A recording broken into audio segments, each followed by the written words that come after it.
Some people think that just musical inclusion is just about working with very vulnerable children, but actually it's getting the right quality teachers and the right music educators. It's about the environment that children are able to learn in.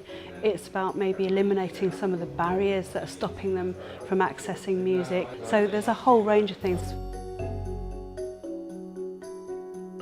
Part of the National Music Education Plan is to have a wide range of pedagogies delivering music for children and young people, ultimately, so the music is a rounded offer. Cornwall Music is an organisation that works across the county with a wide range of people, a wide range of settings, ranging from schools, AP, academies, working with children in care. In these sessions he's been working with children on different sort of musical activities, such as working with iPads or learning to play the drums or the guitars, or today we're going to be looking at the pianos. So Giles has used the topics that we've been doing in school to put that forward into our radio play that we've been doing with him. It is very kinesthetic learning for them. They're active, they're doing what they want to be doing, and work with Giles, somebody who's got the experience that we wouldn't necessarily have and the equipment that we don't have.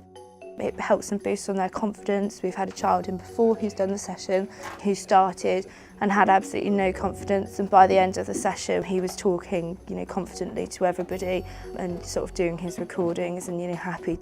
They all benefit personally from it, and they benefit sort of in the way that they are up and actively learning. Open School Orchestras is a national programme to establish orchestras for young disabled people in special educational needs schools. It's a child-centred programme, so the idea is that all of the music making is absolutely built around the needs and the interests of the young people. It's a way for kids to experience the orchestra experience, accessing different ways to play instruments, the non-traditional route. So orchestras, you normally have, violins and this kind of thing, but we're getting kids to access instruments in ways which suit them. They've progressed massively. When they first came in, it was very much about, well, what does this do? Pressing this note and seeing what happens. Gradually, once they've found their niche, if you like, Simon's been giving them structured bits of music to play. So we've got one girl who's playing 4 notes in sequence, which is a real achievement. So there's been real progress. It's been really, really encouraging to see.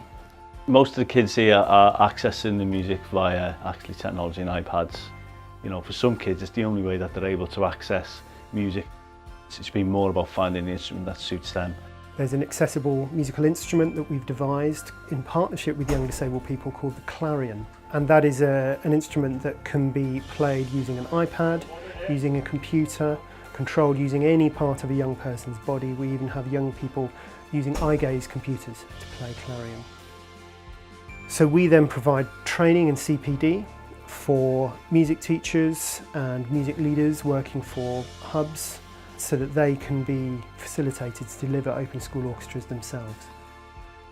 We know that young disabled people face huge barriers to accessing music. It's becoming less of a problem in sport. Music lags a very long way behind the sport. There is a great deal of evidence that young disabled people are particularly underrepresented across music education, but in particular in terms of participation in music ensembles. And so what's great for me about open school orchestras is to start to see those barriers being broken down and to start to see young people participating in ensembles, young people starting to play musical instruments independently, and that is one of the crucial aspects of open school orchestras.